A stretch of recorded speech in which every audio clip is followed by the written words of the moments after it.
سوپور کا میسکر جو ہے وہ تاریخ میں رقم بھی ہے اور اس پر بہت کچھ لکھا جا چکا ہے.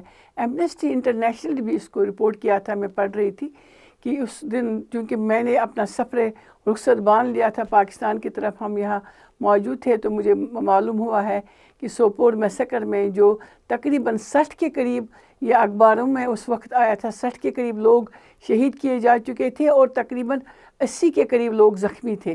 اس کے بعد آرمی نے، اس وقت BSF تھی، انہوں نے کیا کیا کہ انہوں نے پورے سوپور کو آگ لگا دی اور چنکی پورہ تک یہ آگ پھیل گئی، تھانے سے لے کے چنکی پورہ تک. اور جہاں تک مجھے یاد پڑتا ہے، ڈاکٹر کنجوال 5th ایئر کا اسٹوڈنٹ تھا، وہ دوسرے دن جب گھر آیا ہے، اس نے سنا ہے کہ سوپور میں سب کچھ جلایا گیا ہے، تو وہ اپنے گھر آیا ہے، تو اس نے اپنے گھر کے ملبے پر وہ کھڑا، وہ دیکھ رہا تھا کہ کوئی چیز ملے، اپنی کتابوں کو وہ دیکھ رہا تھا. اس وقت بھی پیٹرولنگ پارٹی جو ہے وہ وہاں سے گزری ہے، تھانے سے لے کے چنکی پورہ تک.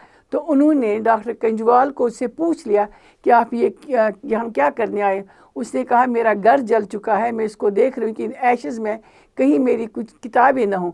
تو انہوں نے اس سے پوچھا یہ کس نے کیا؟ تو صرف اس کا یہ کہنا کہ آپ لوگوں سے زیادہ بہتر کون کہہ سکتا ہے کہ کس نے کیا ہے. تو انہوں نے اسی آگ اور اس راکھ تھی، اس پر ان کو گولیاں ماری اور وہ بھی اس راکھ کا حصہ بن کے ان کو جلایا گیا. دوسرا سب سے اہم جو ایمنسٹی نے انٹرنیشنل فورمز میں ڈسکس ہوا، بلکہ جسٹس بہاؤالدین نے وہ تذکرہ کیا لندن میں اس دردناک کہانی کا، جب ایک فوٹوگرافر غلام رسول کار کو زندہ اپنی دکان میں جلایا گیا اور اس کی لاش جب اس دکان سے نکلی تو وہ چند ہڈیاں تھیں جنہوں نے اس کو ٹرے میں پیش کیا تھا. ان کے گھر والوں نے اس وقت جو رپورٹنگ ہو رہی تھی اخبارات میں. تیسرا مجھے جہاں تک یاد پڑتا ہے، مصطفیٰ گنائی سوپور کے ہی ایک باشندے تھے، نوجوان تھے.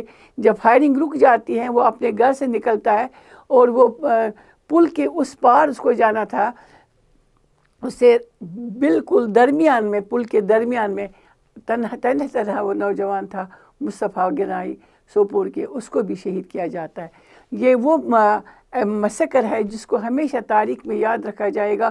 اور بھارت کی جو بربریت ہے یہ یہاں پر نہیں رکی، اگرچہ اولین دن تھے، کشمیر میں پیسفل ڈیمانسٹریشنز ہو رہی تھی، لیکن یہ بربریت کا اور یہ ظلم کا جو دور ہے یہ بڑھتا گیا اور آج تک یہ ویسے ہی چل رہا ہے جیسے 1990 میں ہوتا تھا. گھر گھر تلاشیاں، اس میں کوئی کمی نہیں آئی ہے. ہم نہ صرف اس کی مذمت کرتے ہیں بلکہ آج کے دن ہم اس کو یاد نہیں کرتے ہیں، ہم یاد دہانی کرا رہے ہیں دنیا کو کہ آئیے توجہ دے دے.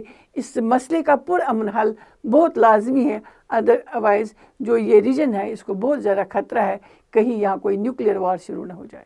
جب ہم تاریخ کا مطالعہ کرتے ہیں ہم دیکھتے ہیں مائٹ از رائٹ کا ایک پالیسی ہے، جس کے پاس طاقت ہے، اور آج کے زمانے میں جس کے پاس طاقت اور اکانومی ہے، جس کی معیشت مضبوط ہے، وہ دنیا پر ریڈ کر سکتا ہے. پر ابھی ہم نے کل پرسوں ہی دیکھ رہے ہیں کہ وینزویلا کے صدر کو کس طرح سے اٹھایا گیا ہے کہ اس کے عوام کی خواہشات کا کوئی انہوں نے لحاظ نہیں کیا ہے.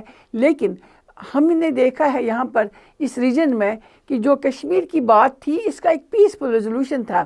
اقوام متحدہ کی قرارداد peaceful transfer of power to the people of Jammu and Kashmir, plebiscite free and fair. اس میں نہ کوئی خون خرابہ تھا، نہ کہیں پر اس طرح کی جو کشمکش ہے. لیکن بھارت کے ڈینائل نے اس مسئلے کو اتنا پیچیدہ بنایا ہے کیونکہ ان کو نشہ تھا اپنی طاقت کا. لیکن الحمدللہ ہم دیکھتے ہیں پچھلے سال کے مئی میں جب یہ بہت بڑی جنگ ٹل گئی ہے، لیکن پاکستان نے جس طریقے سے بھارت کو جواب دے دیا ہے تو طاقت کا جو توازن ہے جو بگڑا تھا وہ برابر لیول پر آ گئے ہیں. اب پاکستان اس پوزیشن میں ہے کہ وہ دنیا کو یہ بتائے کہ اگر اس ریجن میں پاکستان اور ہندوستان کے عوام کو ترقی کرنی ہے، ہم بار بار کہتے ہیں کشمیری، تو اس کے لیے ضروری ہے کہ کشمیر کا مسئلہ پرامن طریقے سے حل ہو. اور پلیبسائٹ کسی ایک کنٹری کو فیور نہیں کرتا ہے، یہ لوگوں کی رائے ہے جس کا احترام دونوں ملکوں نے کرنا ہے. ایک ملک پاکستان بابائیں گے دول کہتا ہے، ان کی کانسٹیٹیوشن میں بھی ہے کہ اگر پلیبسائٹ کے بعد کشمیری عوام ہمارے ساتھ رہنا چاہیں گے، لیکن ہم نے اپنے کانسٹیٹیوشن میں یہ ایک شک رکھی ہے، اس کے باوجود بھی وہ اپنے مستقبل کا فیصلہ خود کریں گے، وہ رہنا چاہیں گے یا نہیں رہنا چاہیں گے. لیکن ڈینائل فرام انڈین سائڈ یہ بہت تشویشناک ہے. اسی لیے دنیا کو اب دیکھنا چاہیے کہ اگر معیشت ان کی طاقتور تھی وہ بھی آہستہ آہستہ خراب ہو رہی ہے. طاقتور ملک نہیں ہے لیکن ایک ہیجمنی ہے، اور بھارت کے ساتھ جو ٹائز ہے اکنامک ٹائز دنیا کی، ان کو وہ خاطر میں رکھتے ہیں. تو لیکن اس سے انشاءاللہ ہمیں پوری امید ہے، ہم نا امید کبھی نہیں ہوئی ہے کہ اس مسئلے کا حل یہی پورا ریزولوشنز ہے، اور جس کے تحت کشمیریوں کو یہ حق رائے دینا پڑے گا، آج نہیں تو کل. لیکن اس میں جو ایک خاموشی ہے جس کا آپ نے تذکرہ کیا ہے، انٹرنیشنل سائلنس جو ہے، سائلنس کو کہتے ہیں کہ جب کانفلکٹ میں سائلنس ہوتی ہے وہ کلنگز کو بڑھاتی ہے، وہ خودکشیوں کو بڑھاتی ہے، وہ قتل غارت کو بڑھاتی ہے. تو یہ سائلنس کہیں ان کے لیے کل تشویشناک نہ بن جائے. ہم وارن کر رہے ہیں، بار بار یاد دہانی کرا رہے ہیں کہ وہ آئیں اور اپنے وعدوں کو پورا کریں، ادروائز ان پر سے اعتبار ہی اٹھ جائے گا.